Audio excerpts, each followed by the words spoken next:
Gerald Van Burg lanjut geber latihan timnas menjelang tampil di putaran final Piala AFF U23 melawan timnas Vietnam. Peluang Arkan Fikri untuk kembali tampil mengisi lini tengah skuad Garuda Muda di partai final kini semakin terbuka. Media Malaysia kini terus ramai mendesak FAM untuk melakukan protes ke FIFA dan AFC terkait benderanya yang terbalik. Debut manis Nathan Chu Ayon bersama klub barunya kini menarik perhatian menjelang tampil di putaran keempat. Kiper andalan timnas Indonesia kini siap tampil di Serie A Italia. Setelah resmi diumumkan bergabung dengan klub barunya, ramai soal Vietnam yang mulai was-was dengan kejutan taktik Gerald Van Burg yang berhasil hancurkan Raja ASEAN. Simak informasi selengkapnya sebagai berikut.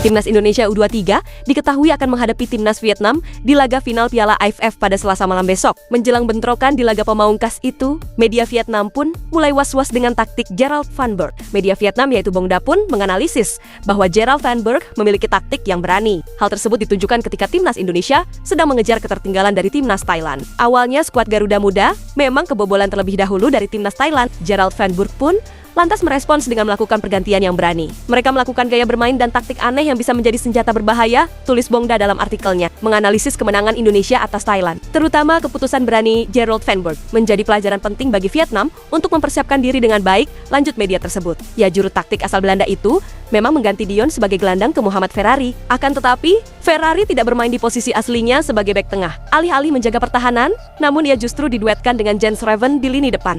Taktik tersebut berbuah manis karena skuad Garuda berhasil mencetak 1 gol lewat sundulan Jens Raven. Hasilnya terbukti efektif hanya 7 menit.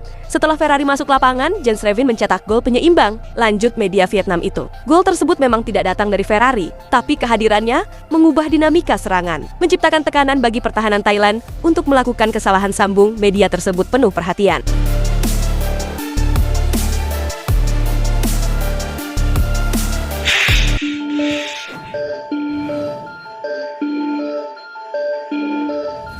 Media Malaysia kini terus ramai menyoroti insiden kontroversial yang terjadi di saat laga timnas Indonesia menjamu timnas Malaysia di laga lanjutan Piala AFF U23 2025 ini, di mana beberapa supporter Indonesia saat itu disebut tertangkap kamera membentangkan bendera Malaysia atau jalur gemilang dalam posisi terbalik. Ya, pertandingan yang digelar di Stadion GBK itu berakhir imbang tanpa gol. Hasil itu sekaligus memupus harapan timnas Malaysia untuk lolos ke babak semifinal. Menariknya, di pertandingan yang berjalan sengit itu, ada insiden dari tribun penonton yang justru menjadi sorotan utama oleh beberapa media di negeri jiran, di mana bendera Malaysia yang dikibarkan terbalik dianggap sebagai bentuk provokasi dan penghinaan terhadap simbol negara. Dalam laporan yang dimuat oleh media asal Malaysia yaitu Majority dan Grup Sabah, Arena Bulletin menyebutkan bahwa tindakan tersebut disebut melanggar pasal 16 tentang Kode Disiplin FIFA. Pasalnya ini mengatur tentang larangan penggunaan simbol yang bersifat ofensif, provokatif, atau menghina selama pertandingan. Dalam hal ini, Asosiasi Sepak Bola Malaysia pun didesak segera mengambil langkah hukum. Salah satunya dengan mengumpulkan bukti berupa foto, video, dan pernyataan saksi untuk dilaporkan ke FIFA atau AFC, tergantung status penyelenggaraan turnamen. Persatuan Sepak Bola Malaysia disarankan untuk segera mengirimkan dokumen resmi kepada otoritas terkait guna menuntut dilakukannya investigasi, tulis media Majority dalam laporannya. Ya, menurutnya pihak Malaysia menilai bahwa PSSI gagal untuk mengendalikan perilaku supporter sebagai tim tuan rumah. Hal ini menurut mereka bisa menjadi dasar dijatuhkannya sanksi disiplin oleh FIFA. Sanksi yang mungkin dijatuhkan terhadap PSSI sebagaimana disebutkan oleh media tersebut adalah bisa mencakup denda besar, larangan menghadirkan penonton di stadion, pertandingan tanpa penonton, pencabutan hak tuan rumah, hingga teguran resmi dari FIFA. Hingga berita ini diturunkan, belum ada pernyataan resmi dari PSSI terkait insiden tersebut. Sementara itu, atmosfer persaingan antara kedua negara di lapangan kini meluas ke ranah etika dan regulasi internasional sepak bola. Ya, seperti yang diketahui bahwa rivalitas antara Indonesia dan Malaysia di lapangan hijau kerap diwarnai ketegangan yang meluas keluar lapangan. Tidak jarang pula insiden antar supporter membuat hubungan antar negara memanas. Tindakan tegas terhadap insiden semacam itu tentu diperlukan agar tidak terulang di masa mendatang dan menjaga keselamatan semua pihak, baik pemain, ofisial, maupun penonton yang tidak bersalah.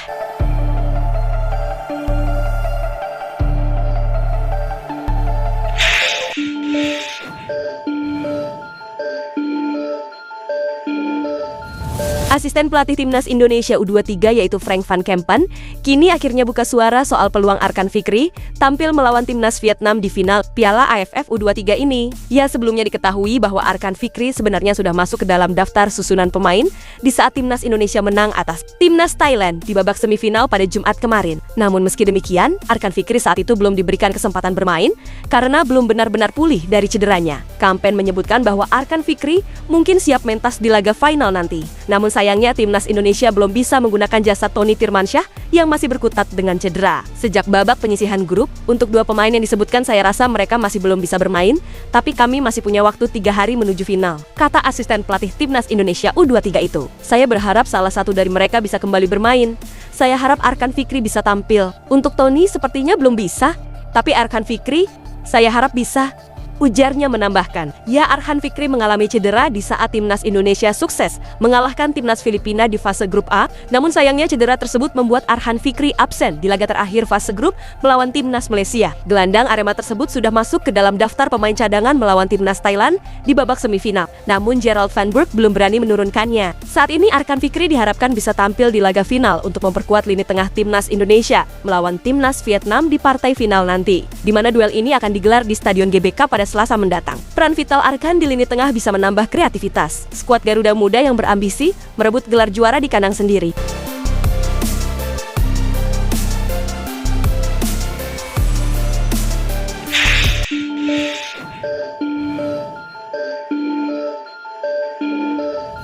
Kiper timnas Indonesia yaitu Emil Audero kini akhirnya resmi bergabung dengan tim promosi ke Serie A Italia dengan status pinjaman selama semusim dari Como, disertai opsi pembelian permanen. Kepindahan ini menjadi sorotan karena membuka peluang kebangkitan karier Emil Audero yang sebelumnya kerap menjadi pelapis, baik di Como maupun saat dipinjamkan ke Palermo. Di bawah asuhan Cesc Fabregas di Como, Emil pun disebut kesulitan untuk mendapatkan menit bermain. Hal itu membuat langkah ke Kremanis menjadi pilihan logis untuk kembali tampil reguler di kasta tertinggi sepak bola Italia. Kremanis yang baru promosi ke Serie A membutuhkan sosok berpengalaman seperti Emil Audero untuk memperkuat lini pertahanan mereka. Kepindahan ini tidak hanya penting bagi karier Emil Audero, akan tetapi juga bagi sepak bola Indonesia. Setelah debut solid bersama timnas Indonesia melawan Tiongkok, penampilan Emil pun langsung mencuri perhatian. Selain itu, kehadiran Emil juga bisa menjadi daya tarik internasional bagi Kremanis, terutama dari dukungan fans Indonesia di Asia. Jika mampu tampil konsisten, maka Emil Audero berpeluang menjadi figur kunci, sekaligus membawa pengalaman berharga ke timnas Indonesia. Kombinasi karier Eropa dan komitmen membela skuad Garuda menjadikan langkah ini sebagai momentum besar yang patut dinantikan. Jika mampu tampil konsisten, maka Emil Audero berpeluang menjadi figur kunci, sekaligus membawa pengalaman berharga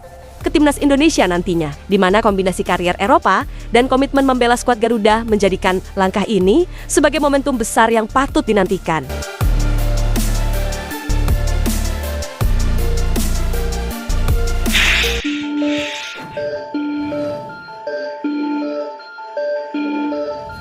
Bintang timnas Indonesia yaitu Nathan Chuaon kini mengawali petualangannya bersama Willem Tilburg dengan sebuah debut yang sangat menjanjikan. Masuk sebagai pemain pengganti, ia turut mengantarkan timnya meraih kemenangan meyakinkan, yaitu dengan skor akhir 3-1 atas Sparta Rotterdam. Dalam pertandingan itu Nathan dimasukkan di menit ke-62 untuk menggantikan Emilio Kehrer. Saat ia masuk, Willem memang sudah dalam posisi unggul. Meskipun Nathan hanya bermain sekitar 30 menit, namun kontribusinya dalam menjaga soliditas pertahanan klub tersebut sangatlah terasa. Dalam hal ini, debut manisnya pun langsung disambut dengan pujian dari berbagai pihak. Dan tidak hanya warganet Indonesia yang antusias, namun juga para supporter Willem yang memberikan sanjungan atas penampilan solidnya. Willem melakukan segalanya memposting Nathan. Bagus untuk melihat kegilaan orang Indonesia di sini, komentar seorang warganet. Selamat untuk debutnya, semoga selalu memberikan yang terbaik untuk Willem dan supporter Indonesia. Komentar yang lain, tunjukkan performa terbaikmu. Tulis yang lainnya lagi. Ya, momen ini menjadi awal yang sempurna bagi pemain berusia 23 tahun tersebut dalam memulai babak baru di dalam kariernya, di mana Willem kini menjadi klub keempat dalam perjalanan karier profesional Nathan